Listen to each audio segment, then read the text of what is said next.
السلام علیکم، آپ سب کو خوش آمدید میرے چینل حمزہ ہارر سٹوریز میں۔ یہاں آپ سنیں گے حقیقی اور پراسرار کہانیاں۔ تو تیار ہو جائیں ایک خوفناک سفر کے لیے، جہاں ہر کہانی کے پیچھے چھپا ہے ایک گہرا راز، ایک گہری حقیقت۔ کہانی شروع کرنے سے پہلے میری دعا ہے کہ اللہ ہم سب کو اپنے حفظ و امان میں رکھے۔ اگر آپ کے پاس بھی کوئی سچی یا پراسرار کہانی ہے تو ڈسکرپشن میں موجود واٹس ایپ نمبر پر ضرور بھیجیں۔ ہو سکتا ہے اگلی کہانی آپ کی ہو۔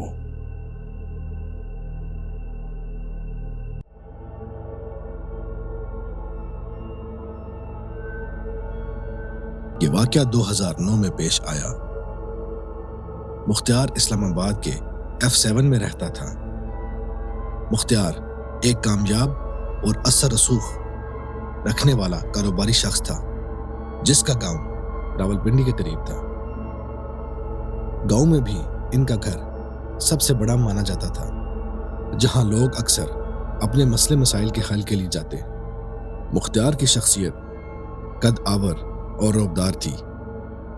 6 فٹ 4 انچ قد، بھاری جسامت اور گرجدار آواز کے ساتھ وہ گاؤں کے لوگوں کے لیے ایک مضبوط سہارا تھا۔ وہ ہر 2-3 ہفتے بعد گاؤں جاتا اور اپنے دادا جان کے پرانے کچے مکان پر ضرور بیٹھتا۔ اس کے گاؤں کے پاس ایک پرانا قبرستان واقع تھا، جو تقریباً 10 سے 12 منٹ کی مسافت پر تھا۔ قبرستان کے بارے میں گاؤں کے لوگ عجیب و غریب قصے سناتے تھے۔ کہتے تھے وہاں رات کے وقت روشنی جھلملاتی ہے اور کبھی کبھی نامعلوم سرگوشیاں سنائی دیتی ہیں۔ یہ سردیوں کی رات تھی۔ مختار اس دن اپنے گاؤں آیا ہوا تھا۔ مختار اپنے چچا زاد کی طرف سے واپس پیدل اپنے گھر کو لوٹ رہا تھا کہ اس کی نظر اس قبرستان پر پڑی۔ وہاں اسے ایک ہلکی سی روشنی نظر آئی جو قبرستان کے بیچوں بیچ جل رہی تھی۔ مختار کو حیرت ہوئی، تجسس غالب آ گیا۔ قریب پہنچتے ہی ایک ناقابل بیان منظر اس کے سامنے تھا۔ قبرستان کے وسط میں ایک عورت برہنہ حالت میں بیٹھی تھی۔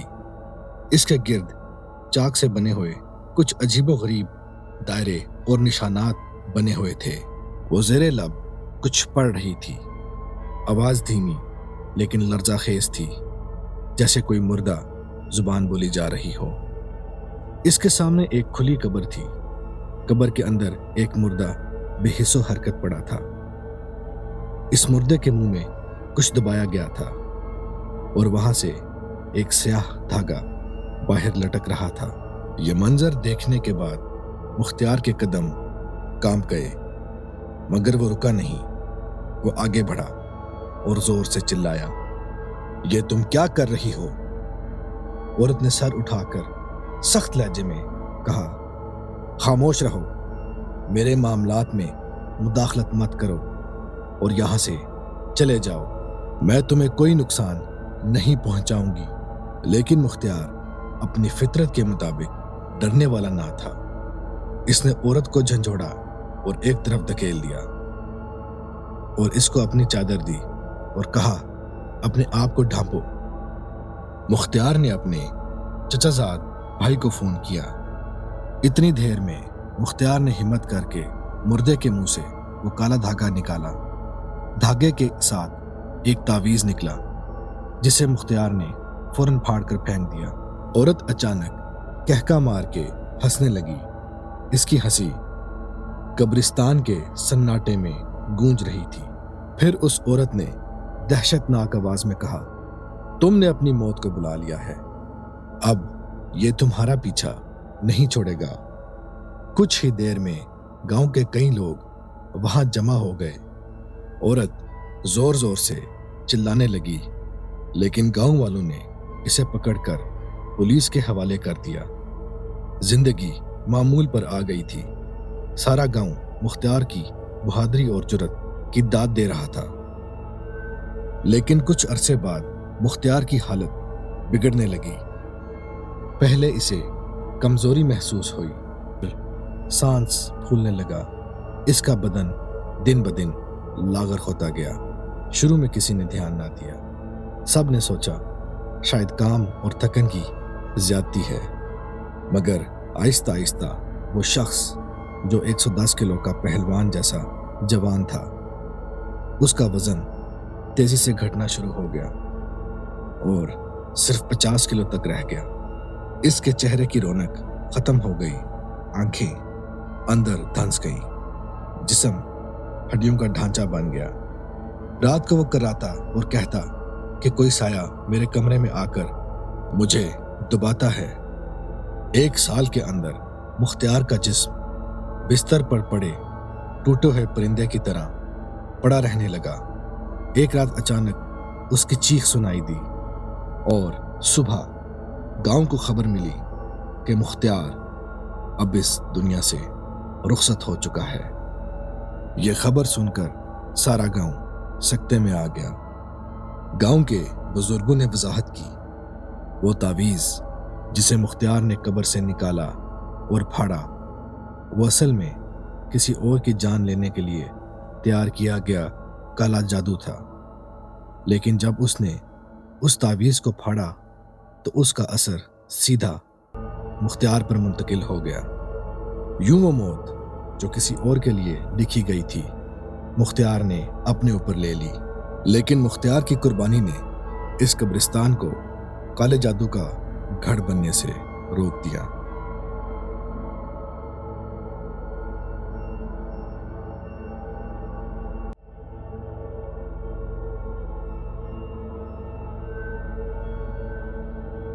अस्सलाम वालेकुम। ये वाक़या 2007 में पेश आया। रावलपिंडी की एक पुरानी बस्ती में अली अपने कमरे की छत पर लेटा हुआ आसमान को देख रहा था। रात पुरसकून थी। तेज हवा का एक झोंका चलता और फिर सकूत तारी हो जाता। वो सितारों को गिन रहा था कि अचानक उसकी नजर एक अजीब चीज पर पड़ी। फिजा में कुछ हरकत कर रहा था। एक मिट्टी की हांडी जो खुद ब खुद उड़ रही थी। इसके अंदर से धीमी धीमी आवाजें आ रही थी, जैसे कोई कैद हो। हांडी के किनारों से रोशनी की किरणें निकल रही थीं।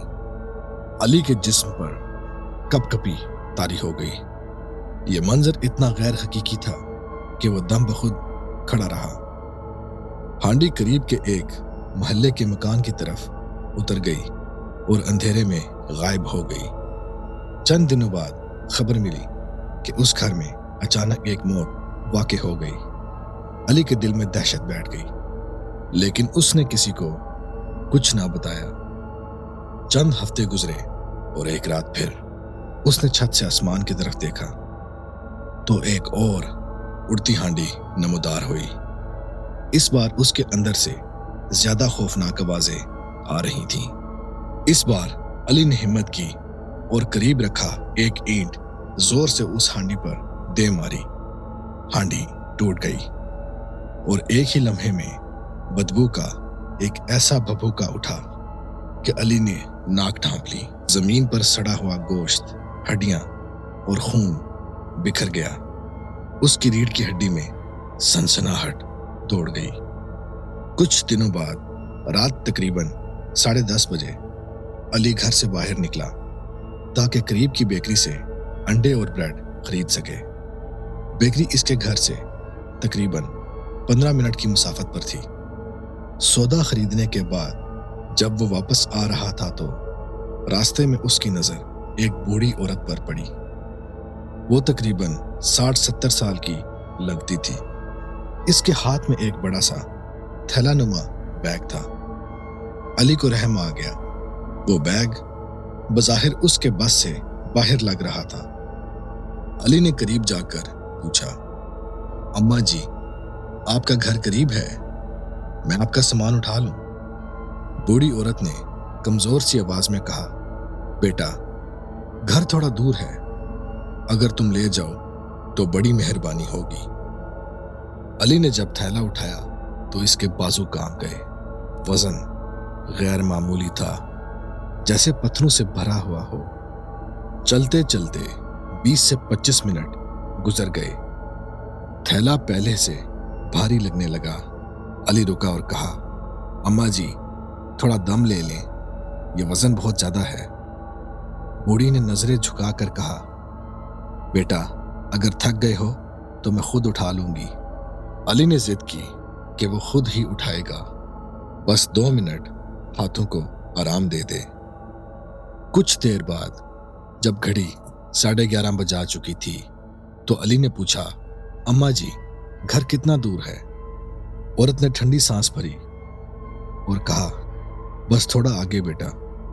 औरत एक पुराने रास्ते पर मुड़ गई और अली को भी साथ ले गई। अचानक वो एक सुनसान जगह पर रुकी। अली ने चारों तरफ नजर डाली। ये तो कब्रिस्तान था। अली का दिल जोर जोर से धड़कने लगा।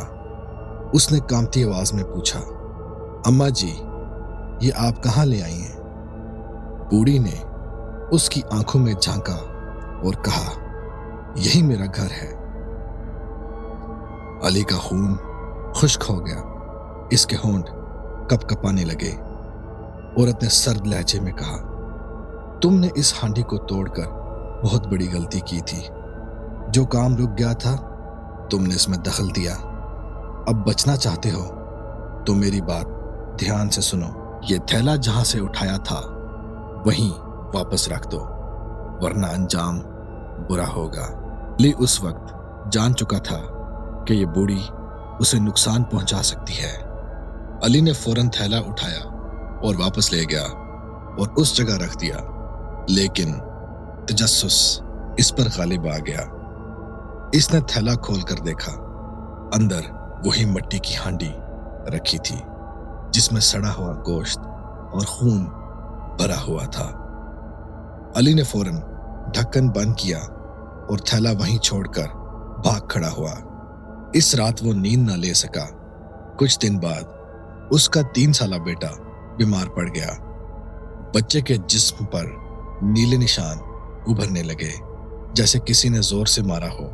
हालांकि वो पूरा दिन घर पर ही रहता था। अली ने डॉक्टर को दिखाया, मगर कोई बीमारी न मिली। एक दिन जब अली पानी की टंकी चेक करने अपने छत पर गया तो उसे वहां से एक पुराना सा तावीज मिला। अली का दिल दहल गया। उसने एक बुजुर्ग से राब्ता किया जो रुकिया करते थे।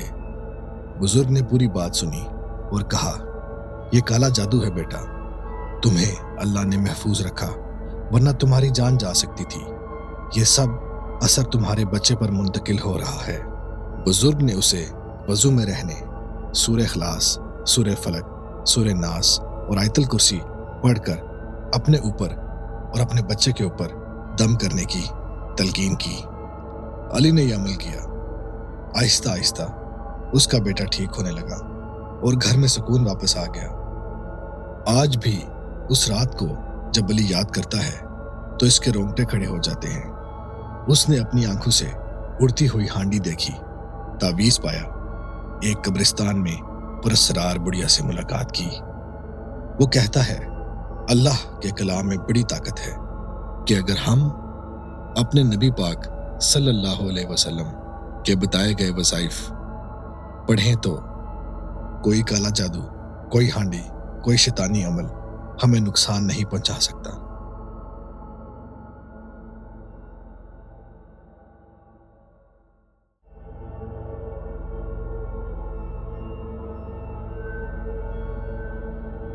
रात गहरी और स्याह थी। गांव में बिजली अक्सर चली जाया करती थी और उस दिन भी सारा मोहल्ला अंधेरे में डूबा हुआ था। चंगेर की मुसलसल आवाजें और हल्की हवा के झोंके रात को मजीद पुरस्सरार बना रहे थे। काशिफ अपने घर की छत पर चारपाई पर बैठा आसमान को देख रहा था। गर्मी की शिद्दत ने उसे नींद से कोसों दूर रखा हुआ था। अचानक उसने आसमान के एक कोने में हल्की सी रोशनी देखी। पहले तो उसने सोचा यह कोई जुगनू होगा या कोई परिंदा जिसके साथ रोशनी चमकी, मगर अगले ही लम्हे काशिफ के जिस्म में कपकपी तोड़ गई। वो रोशनी कोई आम रोशनी नहीं थी, वो एक मिट्टी की बड़ी हांडी थी जो आसमान पर तैर रही थी। ऐसा लग रहा था जैसे कोई अनदेखी ताकत इसको लेकर उड़ रही हो। हांडी के अंदर से सुर्ख दहकती आग की रोशनी बाहर निकल रही थी और उसके साथ साथ ऐसी आवाजें आ रही थी जैसे कई औरतें एक साथ हंस रही हों। वो हंसी कोई आम हंसी ना थी, बल्कि ऐसी हंसी थी जो दिल दहला दे। काशिफ की आंखें खौफ से फैल गईं। उसने हांडी को अपने ऊपर से गुजरते देखा और फिर वो जाकर अगली गली में चाचा सलीम के मकान पर उतर गई। काशिफ सारी रात खौफ में जागता रहा। उसने किसी को कुछ ना बताया, लेकिन 3 दिन बाद खबर आई कि चाचा सलीम की बीवी अचानक फौत हो गई। मोहल्ले वाले जनाजे में शरीक थे। उसकी लाश पर कोई जख्म ना था, मगर चेहरे पर अजीब सा कालापन और ऐसे दाग थे जैसे किसी ने अंदर से आग लगा दी हो। लोग चुपके चुपके कह रहे थे, ये मौत आम नहीं लगती, ये काला जादू है। काशिफ के दिल में खौफ की एक लहर दौड़ गई। उसने हांडी को याद किया जो उस रात उस मकान पर उतरी थी। चंद दिन गुजरे ही थे कि एक रात फिर वही मंजर हुआ। काशिफ छत पर बैठा था कि अचानक आसमान पर रोशनी उभरी। हांडी दोबारा फिजा में तैर रही थी। इस बार उसमें कहके नहीं, बल्कि औरत की दिल दहला देने वाली चीखें निकल रही थीं। आवाज ऐसी थी जैसे कोई औरत दर्द और अजियत में तड़प रही हो। काशिफ की जान हलक में अटक गई। हांडी एक बार फिर चाचा सलीम के मकान पर जा रुकी। इस बार मकान के अंदर से कहके और चीखों दोनों की आवाजें एक साथ सुनाई देने लगी। अगली सुबह मोहल्ला एक बार फिर लरज उठा। चाचा सलीम का छोटा बेटा मुर्दा पाया गया। कोई बीमारी नहीं, कोई वजह नहीं, बस उसका रंग नीला पड़ चुका था और आंखें खुली की खुली रह गई थीं। पूरा मोहल्ला खौफ में डूबा हुआ था। लोग अब खुले आम कहने लगे, ये मकान मनहूस है, इस पर काला साया है। चंद दिन बाद चाचा सलीम ने अपना घर छोड़ दिया। वो मकान आज भी खाली पड़ा है। खिड़कियों पर धूल जमी है, दरवाजे जंग आलूद हैं, लेकिन लोग कहते हैं कि बाज रातों को इस मकान की छत पर सुर्ख रोशनी झलमलाती है। काशिफ ने आज से पहले इस वाक़े को राज रखा। उसकी आंखों में आज भी वो मंजर कैद है। आसमान पर तैरती हुई हांडी जो रात के अंधेरों में किसी का मौत का पैगाम लेकर आई।